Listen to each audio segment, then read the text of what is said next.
Kini ang Atraka Balita 943. Abo unsay nahitabo sa politika tungod niining ubang politiko ang wala na muhuman sa ilang mga termino o mibalin sa laing posisyon o mibalin usab og laing partido. Usas mitubag og miklaro sa pangutana sa Kadagan mao si Second District Board Member Attorney Jose Petit Baldado kung ngano siya nga wala mihuman siyang termino isip membro sa Junta Provincial. Matod pa ni Board Member Petit Baldado nga ang iyahang nabantayan nga ang kandidato midagan kini siya og kaniadtong midagan pa siya og provincial governor sa Negros Oriental at bang ni anhing governor Dodo Macías. Nakalabaw ni siya og 8,000 ka mga kapin nga botos sa Dakbayan sa Dumaguete nga dili man unta siya taga Dumaguete. Dugang pas nakalawang eleksyon midagan na usab siya og board member sa Segundo Distrito ning lalawigan sa Dumaguete. Ikaduha siya nga mas taas og boto sa pagka provincial board member maong iyang bahin. Sa iyang bahin ganahan siya nga magpuko sa usa ka lugar mao ang Dakbayas Dumaguete tungod kay ganahan siya nga musukli sa katawan pinaagi sa mga tinuoray nga pagserbisyo ilabi na diyas katawhan sa maong Dakbayan. Ani ang pamahayag ni Attorney Jose Petit Baldado.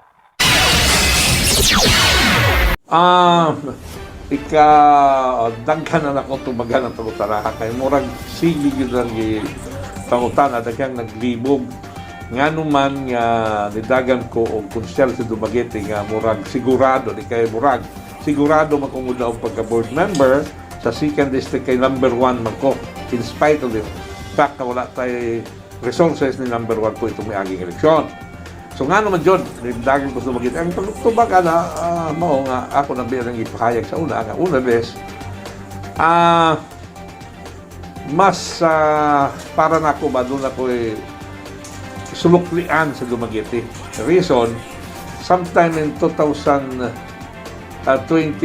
pagdagan ako governor against Governor Macías, ako naman yung nasulti sa una, akong ibalik. Hindi pa daw ko sa Dumaguete of almost 8,000. Gibiyaan ako si Governor Macías of almost 8,000. So, dako nga labaw, kunya daw ko something kaya ang imong kontra, mura man itong political icon, mura man itong dili mapildi, pero sa Dumaguete, gibiyaan ako sa almost 8,000. Sa may aging eleksyon, sa board member, ni daw ko gusto Dumaguete nga natingala ang uban kay ang taga Dumaguete kandidato uban. Napildi ba ako? Ang number 1 si Islao sa Dumaguete, number 2 si Makiling, number 3 ko. Ako man taga Dumaguete, ako po gipildi. So in other words, there were 2 occasions nga gapakita nga gipalangga ko sudan sa Dumaguete murag sa eleksyon na yun ko. I think it's about time nga mubalos ko sa Dumaguete. Ako na pong hatagan sila sa akong tinuod-aray nga serbisyo. Kini ang Atraka Balita 943. Si Second District Board Member Attorney Jose Petit Baldado ang milansar pagkakonsyal sa Dakbayan sa Dumaguete sunod nga piniliay. Kini ang Atraka Balita 943. Ang matag katawhan adunay katungod mahibalo sa nagkadaiyang isyu man nasyonal o lokal. Balita nga importanteng masayran ni Juan de la Cruz. Prinsipyo, katungod og barukadang tintugan. Kini ang Atraka Balita 943. Atraka Balita 943. Programa ngang tumong og tuyo mao ang pagpahibalo sa katawhan. Atraka Balita 943. Serbisyo publikong wala ipinili. Atraka Balita 943. Atraka Balita 943.